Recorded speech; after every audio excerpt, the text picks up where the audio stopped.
et les différents cours que vous aurez chez nous.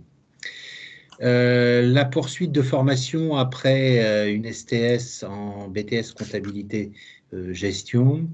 Certains de nos apprenants s'orientent vers des formations universitaires de type licence professionnelle, dans des spécialités, entre autres, telles que les RH, gestionnaires de paye, et puis pour les autres, et ils sont plus nombreux, s'orientent vers des diplômes qui mènent à l'expertise comptable, à savoir le DCG et le DSCG, qui sont des titres délivrés par le ministère de l'Éducation nationale, mais propres à la profession donc de comptable.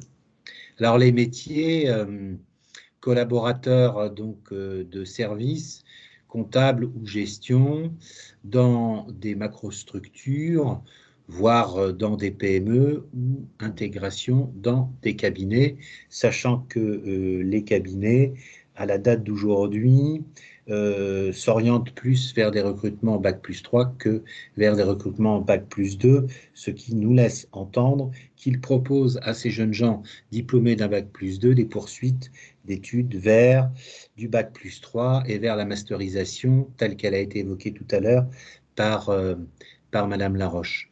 Voilà pour le descriptif de cette formation. Et bien entendu, si vous avez des questions, je suis à votre service. Très bien, merci Monsieur Balavoine. Est-ce que pour vous deux, Chris et Kylian, c'est suffisamment clair là par rapport à la description de nos deux formations BTS? Vous avez bien saisi en quoi ça consistait, quels allaient être les cours, etc. C'est suffisamment clair, on peut continuer? D'accord, très bien, merci. Alors, on va maintenant quand même un petit peu insister, comment dire, sur ce statut d'apprenti que vous allez avoir en signant un contrat d'apprentissage. Et parce qu'il y a des particularités, certes, vous allez avoir des droits, mais également des devoirs. Et je vais notamment laisser Monsieur Balavoine vous les présenter. Alors, l'étudiant Bac+2 en apprentissage, c'est un étudiant qui est salarié, donc deux casquettes. Je fais des études tout en étant salarié. Salarié, cela veut dire effectivement, comme on vous l'a précisé, que l'on a des droits et que l'on a des devoirs, notamment au titre des droits en tant que salarié, en fonction de votre âge et de votre ancienneté au contrat, vous serez rémunéré en pourcentage du SMIC, voire d'une autre rémunération référente, en l'espèce donc le salaire minimum conventionnel, c'est-à-dire tel que prévu par la convention collective qui concerne l'univers professionnel dans lequel vous allez travailler. Voilà, alors s'agissant de cette rémunération, ce qui est un petit peu particulier, c'est que vous touchez un brut et le net, à quelques euros près, correspond au brut. En d'autres termes, les charges qui viennent frapper le brut d'un salarié de droit commun sont prises en charge, pardonnez-moi la répétition, mais par la collectivité, c'est-à-dire par l'État. Donc, il n'y a pas de différence, ou très très peu de différence entre le brut et le net pour l'apprenti. Voilà pour ce salaire. Alors, quant aux prérogatives, c'est-à-dire aux droits, l'apprenti est un salarié. Comme c'est un salarié, il peut prétendre aux mêmes droits que ceux qui sont accordés par la convention collective et par le droit du travail aux collaborateurs de droit commun, c'est-à-dire aux autres personnels sous CDI et CDD dans l'entreprise. Par exemple, dans l'entreprise, quand il y a un 13e mois, eh bien, les apprentis peuvent percevoir un 13e mois. S'agissant des commerciaux, quand il y a une prime, les apprentis sont aussi en droit de pouvoir prétendre à cette prime, par exemple, ou d'autres gratifications. Alors, travailler, certes, mais il y a des congés, notamment s'agissant des congés payés, 5 semaines de congés payés annuels. Donc, on ne parle plus de vacances, on ne parle plus de vacances scolaires. On part en congé et il s'agit bien des congés payés. Mais il existe d'autres congés accordés par le droit, le congé de naissance, le congé de mariage, le congé pour éduquer un enfant, etc. Donc, tous ces congés qui sont prévus par le droit commun et accordés aux salariés de l'entreprise sont aussi accordés aux apprentis, sachant que 99% de notre public ne se trouve être concerné que par les congés payés. Alors, au terme de votre contrat de travail, quand il vous reste des congés payés à prendre, ils vous sont soldés sous la forme d'une indemnité compensatrice de congés payés, parce qu'il va sans dire que dans l'entreprise sont prioritaires au titre des congés payés les salariés de droit commun, puis par la suite donc les apprentis. Absence pour maladie, alors quand on est malade, la réaction c'est d'aller voir son médecin et de bien préciser au médecin qu'on est étudiant salarié, c'est-à-dire que l'on est apprenti. À savoir si je suis malade, moi apprenti Balavoine, et que je reste chez moi ayant été voir un médecin qui m'a signé sur papier en tête de son officine un document précisant que je dois rester 2 ou 3 jours à la maison, ça c'est valable quand on suit ce type de formation dans un lycée. En alternance et en apprentissage, cela n'a aucune valeur juridique. La valeur juridique, c'est l'arrêt de travail qui est délivré par le praticien. Donc, il ne faut pas oublier ça.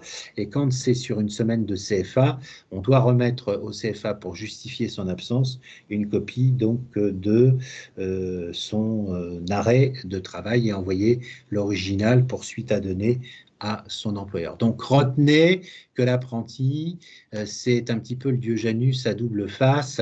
Il est à la fois étudiant, mais il est aussi donc salarié. Le salarié ne doit pas oublier l'étudiant et l'étudiant ne doit pas oublier le salarié. Voilà. Très bien, merci Monsieur Balavoine. Il était important que l'on puisse vous présenter les particularités de ce statut qui risque d'être nouveau pour vous hein, si vous étiez scolaire jusqu'ici en fait. Voilà les changements qui arriveront pour vous dès que vous aurez donc signé un contrat d'apprentissage. Alors, justement, pour pouvoir intégrer notamment le CFA, il vous faut donc signer un contrat d'apprentissage. Nous proposons un accompagnement justement auprès des candidats. Je vais demander à Madame Laroche de vous expliquer justement ce qui est proposé aux candidats BTS. Oui, alors, je crois que dans les jeunes qui sont convoqués, enfin qui sont actuellement en ligne, donc Chris Kiadingu pour le BTS MCO, là je viens de vous envoyer une invitation pour qu'on fasse l'entretien lundi à 11 h, donc vous me confirmerez par mail si vous pouvez. Et je crois que l'autre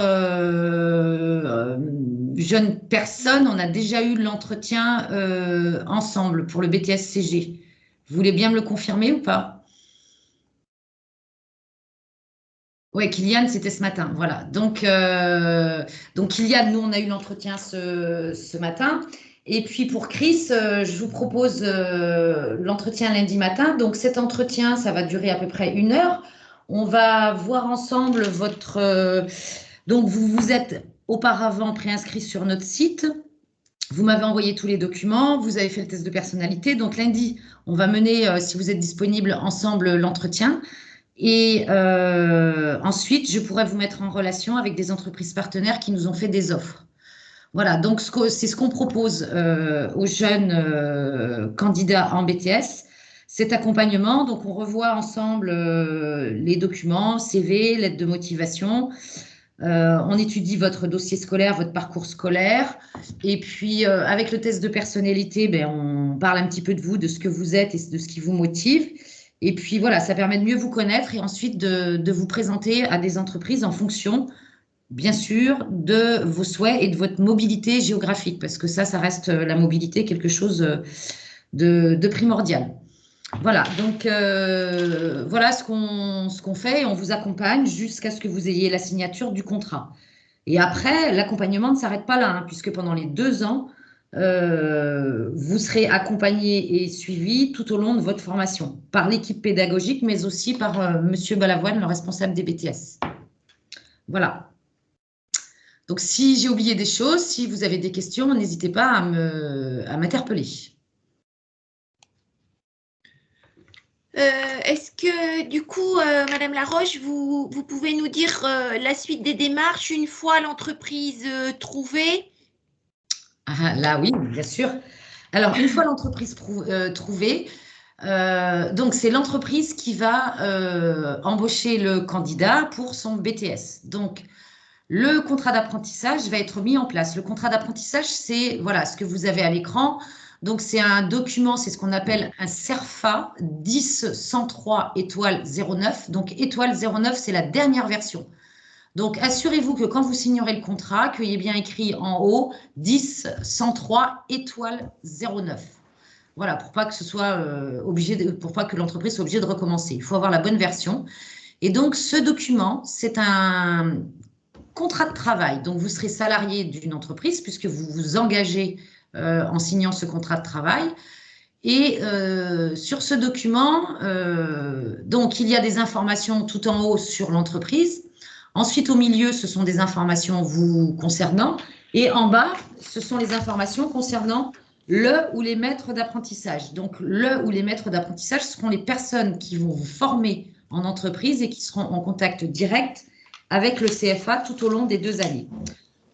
Au dos de ce document, sur le haut, c'est des informations sur le contrat, donc à la date à laquelle vous allez commencer, quand est-ce que votre contrat s'arrêtera, le salaire avec le pourcentage du SMIC, etc. Donc, tout un tas d'informations sur le contrat. Ensuite, la partie centrale, c'est sur la formation. Donc là, il faudra bien veiller à ce que l'entreprise ait bien noté le diplôme que vous allez passer au sein de cette entreprise, donc BTS comptabilité gestion, BTS MCO, etc. Et ensuite, c'est signé par l'employeur et l'apprenti. Et si toutefois vous êtes mineur à la signature du contrat, ce sera signé aussi par votre représentant légal. Voilà, et ce contrat, il doit être fait en 3 exemplaires originaux. Et ce contrat, il va être envoyé par l'entreprise au service formalité de la Chambre des métiers qui, elle, va vérifier la conformité du contrat. Et si le contrat n'est pas conforme, s'il y a des erreurs, le contrat sera renvoyé. D'accord? Parce que c'est un contrat de travail, donc il doit être complété sans qu'il y ait aucune non-conformité. C'est très important que tous les éléments soient véridiques et vérifiés. Et ensuite, la Chambre des métiers, elle enverra ce contrat vers nous, le CFA. Et quand le contrat va arriver vers nous, donc il sera conforme, donc nous, on va vous enregistrer dans notre logiciel, donc votre inscription sera confirmée. Et donc, le moment venu, on vous enverra votre convocation pour les cours. Donc, vous comprenez bien que si vous voulez être convoqué au CFA, il faut qu'auparavant, le contrat soit passé au CFA.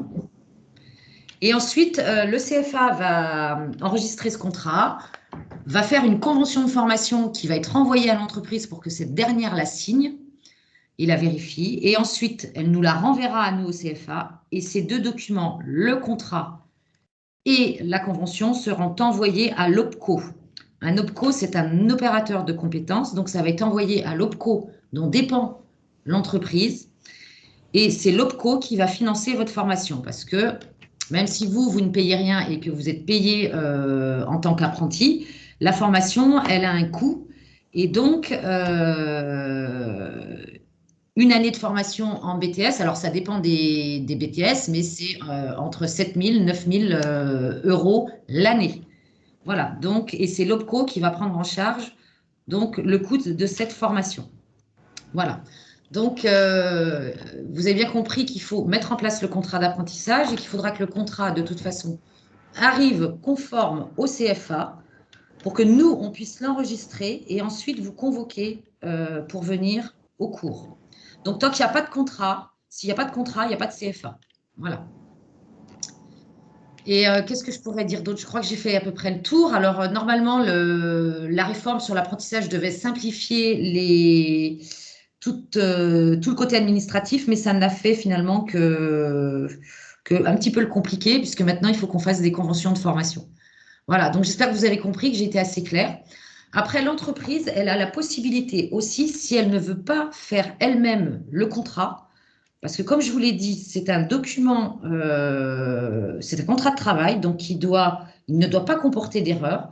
Donc l'entreprise, elle a la possibilité aussi de passer par le service de la Chambre des métiers qui peut faire tout le contrat pour elle, le remplir, le compléter, l'envoyer aux bonnes personnes, etc.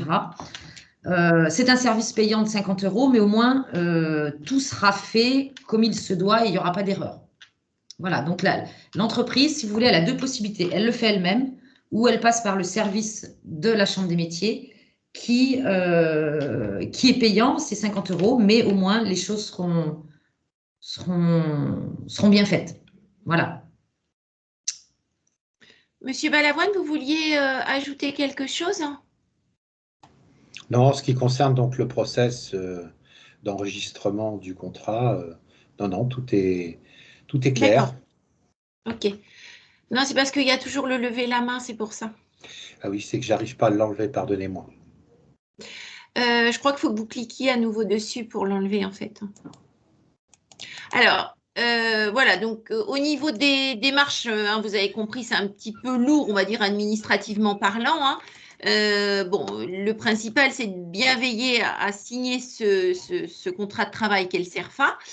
Et après, donc, ça va suivre. Si vous avez un doute, hein, n'hésitez pas à nous recontacter au CFA pour qu'on vous indique où en est la procédure. On va parler maintenant un petit peu plus particulièrement de cette rentrée. Est-ce qu'on a une date pressentie, Monsieur Balavoine? Qu'est-ce qu'on peut dire à Chris et Kylian qui sont avec nous cet après-midi, s'il vous plaît? Alors effectivement, on a une date pressentie, mais elle est éloignée de mon bureau, donc Madame Laroche étant aussi en relation, je pense que Monique, tu peux la donner, la date? Oui, la rentrée, c'est le 13 septembre, le Voilà, lundi donc 13 septembre pour les BTS première année. Donc, mais sachez que si demain, vous trouvez une entreprise, ben, vous pouvez démarrer le contrat après-demain. C'est-à-dire que la formation en entreprise peut démarrer 3 mois avant le début du contrat. Donc, vous auriez pu commencer du coup le 13 juin. Là, à ce jour-là, aujourd'hui, vous n'avez pas d'entreprise. Mais voilà, si vous trouvez une entreprise dans les jours qui viennent et que cette entreprise veut vous faire commencer, moi, je ne sais pas, le 16 juillet, c'est possible, mais ça peut être aussi en août, courant août, ou alors simplement attendre début septembre. Et donc, si par exemple votre contrat commence le 1er septembre, ben, les 15 premiers jours, enfin jusqu'au 13, vous serez en entreprise et après, vous aurez reçu votre convocation pour venir au CFA et donc vous arriverez au CFA le lundi 13 septembre, le matin à 8h30. ok, merci. Donc effectivement, pas plus de 3 mois avant la date de début des cours. Et ce qui marche en amont marche dans l'autre sens, à savoir pas plus de 3 mois après la date de début des cours. Donc si c'est le 13 septembre, ça nous renvoie donc septembre, octobre, novembre, décembre, au 12 décembre. Le 13 décembre, on peut plus signer de contrat d'apprentissage. Alors la règle veut quand même que l'on puisse rentrer le plus tôt possible, comme vous le disiez tout à l'heure, Madame Laroche. C'est pour ça que c'est extrêmement important de bien suivre les démarches administratives, ceci afin que le CFA puisse vous convoquer à la date du 13 septembre. Alors, on a des rentrées échelonnées chez nous, ce qui veut dire en termes clairs que si à la rentrée, vous n'avez pas toujours trouvé d'entreprise, vous avez, si vous avez bien compris mon propos, jusqu'au 12 décembre minuit pour continuer vos recherches, mais pendant ce temps-là, donc le temps continue à courir et donc les semaines de cours passent et cela veut dire en termes clairs que ces semaines de cours-là, il faudra obligatoirement les rattraper. Alors l'équipe sera là pour vous aider, bien entendu, mais ça sera un gros travail qui vous incombera. Donc, le plus tôt est le mieux pour rentrer en temps utile. Et le temps utile, c'est bien gérer sur le plan administratif son contrat, être toujours en contact avec le CFA et puis retenir la date du 13 septembre. Voilà, parce que si vous rentrez le 12, enfin si vous rentrez décembre, vous aurez 6 semaines de cours à rattraper, ce qui est énorme. Et si vous arrivez trop tard, par exemple, si vous arrivez fin octobre ou début novembre, vous aurez déjà 4 semaines de cours à rattraper. Donc, c'est possible, hein, mais c'est un peu prendre le risque que vous mettiez en difficulté dès le départ. Et c'est pas l'objectif, parce qu'après, les 2 ans sont intenses. On vous demande de fournir beaucoup de travail personnel. Donc, c'est mieux de pouvoir faire la rentrée en septembre. Après, voilà, si vous arrivez début octobre, c'est pas dramatique. Fin octobre, ça se complique. Et puis, si vous arrivez en décembre, là, c'est super dur. Donc, le plus tôt, c'est le mieux. Bon, c'est parfaitement résumé. En ce qui concerne un peu la vie de notre établissement, donc on va notamment vous communiquer les horaires des cours, le statut possible. Je vous laisse présenter, Monsieur Balavoine. Alors, le statut en ce qui concerne nos BTS, c'est plutôt un statut d'externe, avec une possibilité de demi-pension à la résidence hôtelière à vocation sociale, qui est un site à proximité du CFA et qui peut vous proposer donc un hébergement individuel ou partagé avec un ou autre étudiant. Voilà pour le statut, 35 heures de cours par semaine, avec des journées qui commencent à 8h30, qui se terminent pour la matinée à 12h30. On reprend les cours à 13h40 et dans la grande majorité des cas, nous terminons les cours à 17h40. Voilà pour la vie au CFA et les horaires. Je vous laisse peut-être poursuivre en expliquant un petit peu comment on fait pour venir au CFA et puis quels sont les autres services. Alors, pour venir au CFA, on va dire que 80% de nos apprenants en STS se déplacent avec des véhicules personnels. Certains d'entre eux utilisent les lignes de bus Rémi. D'autres se déplacent donc en train avec un système de navette qui leur permet d'arriver par la suite au CFA. Service du CFA, donc un pôle social qui, sur site, peut vous proposer un accompagnement en ce qui concerne des problématiques du type problématique d'argent ou problématique de logement. Voilà pour le pôle social. Un référent handicap, M. Bourguignon, qui gère toute cette partie-là et notamment qui prend le relais pour les inscriptions aux examens sous la forme donc d'une demande d'aménagement des épreuves. Le CRID, Centre de ressources d'information et de documentation. Donc le CRID, c'est comme un CDI dans un lycée, c'est-à-dire un lieu où on peut se retirer et travailler ses cours quand des professeurs sont absents ou dans le cadre d'un emploi du temps aménagé. Alors l'emploi du temps aménagé, c'est l'emploi du temps qui est proposé à des jeunes gens qui viennent chez nous, déjà diplômés de l'enseignement supérieur, leur permettant de prétendre à des dispenses donc d'épreuves à l'examen et qui, de ce fait, n'ont pas à suivre un certain nombre de cours. Très souvent, il s'agit des cours de culture générale et expression et du cours de CEJM, culture juridique, économique et managériale, voire dans certains cas, donc des cours de langue vivante. En termes clairs, sur ces cours, nos apprenants peuvent se rendre au CDI, c'est-à-dire au CRID, et travailler en autonomie, soit leur dossier professionnel, support des épreuves orales, ou alors des exercices ou des travaux qui leur sont donnés par leur formateur, par leur professeur. Voilà.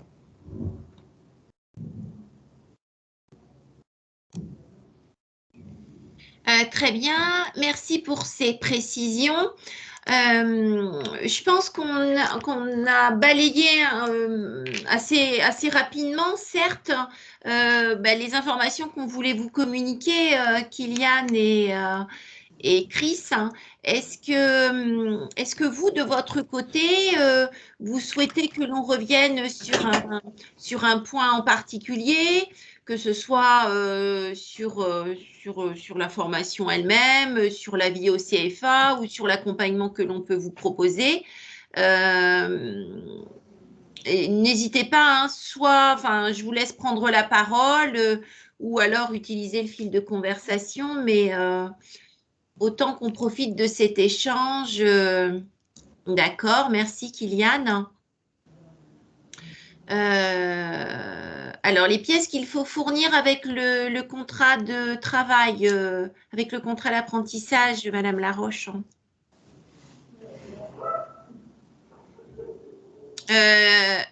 Votre micro est coupé par contre.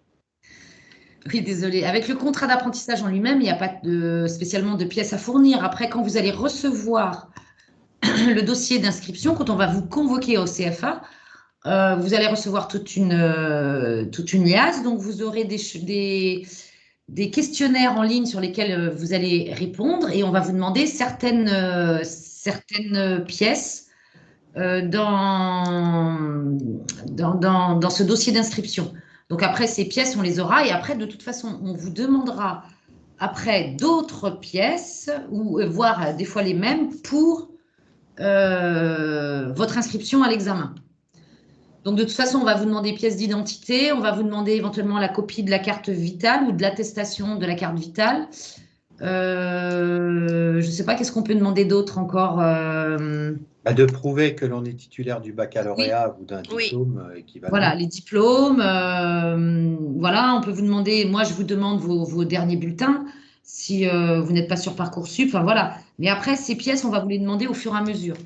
Mais de toute façon, il faut que vous ayez sous la main une copie de votre carte d'identité, de votre carte vitale, de vos derniers bulletins, de vos diplômes, etc. Parce qu'on peut vous le demander à plusieurs reprises.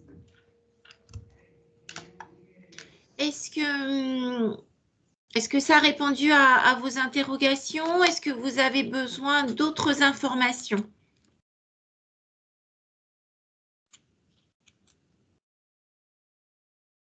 Très bien, merci.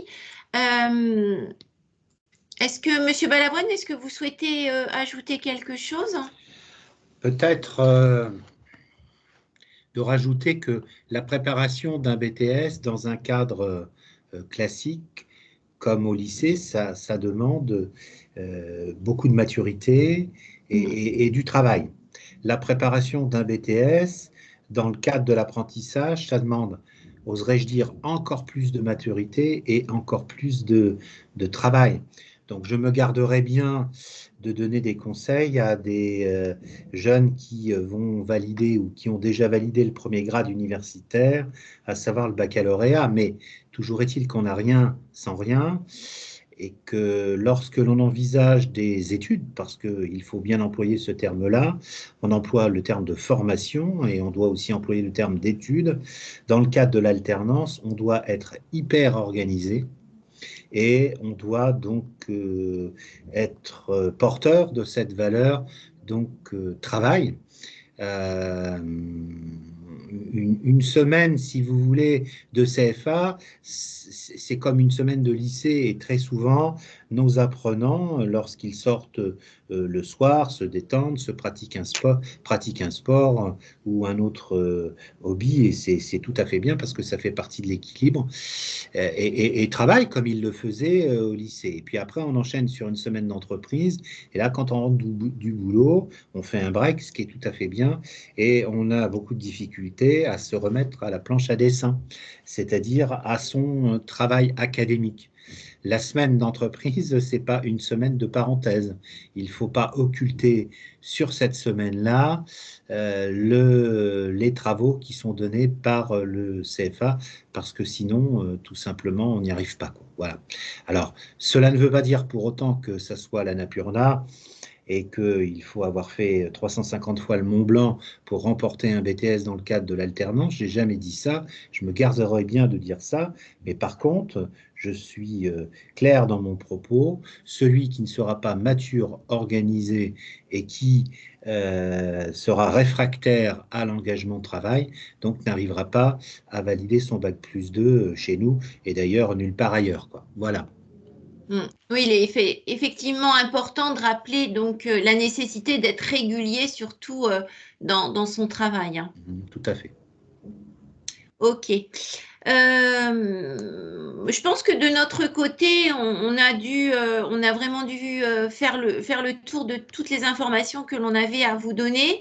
Est-ce que vous avez éventuellement encore d'autres interrogations, Chris et Kylian? Sachant que, voilà, si après vous avez d'autres questions, vous êtes déjà en contact avec Madame Laroche, hein, donc n'hésitez pas à renvoyer un mail, hein, ou à nous recontacter directement, hein, bien sûr, hein. Bon, ben, je pense, si vous êtes d'accord, Madame Laroche et Monsieur Balavoine, donc on va terminer cet échange. Donc, on va souhaiter bon courage à Chris et Kylian là, dans les démarches à accomplir auprès des entreprises. Et puis, eh bien, on espère vous accueillir donc, dès la rentrée de septembre au CFA. Donc, merci à vous d'avoir participé à cette visioconférence. Merci également à mes collègues.